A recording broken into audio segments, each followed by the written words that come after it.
একদিকে চীনের মাধ্যমে পাওয়া করোনা ভাইরাস সংকট, আর অন্যদিকে লাগাতার হওয়া ইসলামিক কঠোরপন্থীর হামলা। ইউরোপ আর বিশেষ করে ফ্রান্সকে একসঙ্গে এই দুই সমস্যার মোকাবিলা করতে হচ্ছে, যা ফ্রান্সের রাষ্ট্রপতি ম্যাক্রোর জন্য চ্যালেঞ্জ হয়ে দাঁড়াচ্ছে।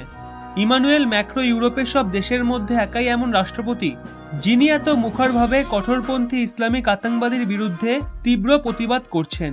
আর ইউরোপের বাকি দেশগুলোরও সময় থাকতে ফ্রান্সের কাছ থেকে শিখে নেওয়া উচিত, নয়তো এই ধরনের হামলা আর নিজেদের দেশেও আতঙ্কবাদীর বিরুদ্ধে কঠোর পদক্ষেপ নেওয়া উচিত, নয়তো এই ধরনের হামলা গোটা ইউরোপ ও পরে সারা দুনিয়াতে ছড়িয়ে যাবে। আর আজকালকার সময়ের দিকে তাকালে এই সব জিনিসকে গোড়া থেকে প্রতিহত করাই শ্রেয়। ফ্রান্স ব্রিটেনের ইউরোপীয় ইউনিয়ন থেকে বেরিয়ে যাওয়ার পর ইউরোপের ইউএনএসিতে একা পার্মানেন্ট মেম্বার হয়ে যাবে, আর তার সাথে ইউরোপের সবথেকে বড় সৈন্যশক্তি হওয়ার কারণে ফ্রান্সের ওপর বাকি ইউরোপীয় দেশগুলোর আশা টিকে রয়েছে যে ফ্রান্স যেন নিজে কঠোরপন্থী ক্রিয়াকলাপের সামনে হার না মানে, না হলে এই স্ফুলিঙ্গ ইউরোপের বাকি দেশগুলোতেও ছড়িয়ে যাবে। ফ্রান্স আর ইউরোপের এখন এই বিষয়টা নতুন নতুন লাগছে, কিন্তু ভারতের শিকার অনেক আগে থেকেই হয়ে আছে। আর দুদিন আগেই ঘাঁটিতে 3 ভারতীয় জনতা পার্টির কার্যকর্তাদের মৃত্যুর ঘাটে নামানো হয়েছিল। ফ্রান্স আর ইউরোপের মতো ভারতে এই নিয়ে কোনো শোরগোল হয়নি, কারণ এই ব্যাপারগুলো ভারতের কাছে সাধারণ হয়ে গেছে। ওদিকে ফ্রান্স ও ইউরোপ যারা একসময় ভারতকেই কঠোরপন্থী বিরোধী কার্যকলাপের জন্য মানবাধিকার সুনিশ্চিত করার সতর্কতা দিত, তারা নিজেরাই এখন নিজেদের দেশে এই ঘটনা নিয়ে হিমশিম খাচ্ছে।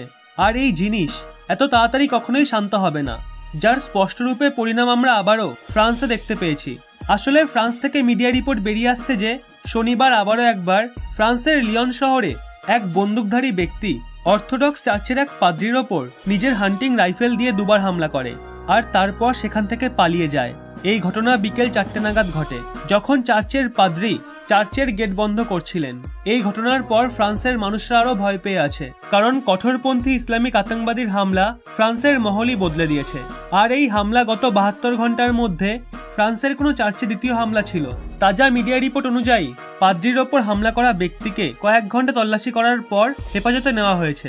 কিন্তু অবাক করা বিষয় হলো, হামলাকারী ব্যক্তি ওই সময় রেস্টুরেন্টে বসে আরাম করে কাবাবের মজা নিচ্ছিল। তাই ভাবনার বিষয়, এই ধরনের লোক আদৌ মানসিকভাবে সুস্থ তো? এই সময় গোটা দুনিয়াতে অনেক ইসলামিক সংগঠন ও দেশ ফ্রান্সের রাষ্ট্রপতি ম্যাক্রোর বিরুদ্ধে প্রদর্শন করছে, আর ফ্রান্সে তৈরি জিনিস বহিষ্কার করার আবেদন করছে। কিন্তু হয়রানের ব্যাপার হলো, ওই সমস্ত লোক ও সংগঠন যারা একটা কার্টুনে এতটা চটে গেছে, তাদের ইসলামের আসল শত্রু চীনকে চোখেই পড়ছে না, যারা মসজিদকে সার্বজনীন শৌচালয় অর্থাৎ টয়লেটে রূপান্তর করছে। ওই সমস্ত লোকগুলো চীনের বিরোধ কেন এত আক্রমণাত্মকভাবে করছে না? কেন চীনা পণ্য বহিষ্কার করছে না? তারা বিরোধ কাকে করছে?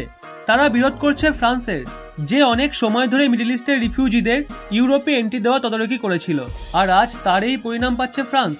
এখন সময় এসে গেছে শান্তিপ্রিয় মুসলমান ভাইদের এটা বুঝতে হবে যে এরকম কঠোরপন্থী ক্রিয়াকলাপ ইসলামের নাম খারাপ করছে। আপনার এই নিয়ে কি মতামত অবশ্যই নিচে কমেন্টে জানান। পারলে ভিডিওটি শেয়ার করে সবার কাছে পৌঁছে দিন। আর এরকমই ব্যাক টু ব্যাক আপডেট পেতে রহস্য বাংলা এই চ্যানেলটি সাবস্ক্রাইব করে পাশের বেল আইকনটি অল করে রাখুন।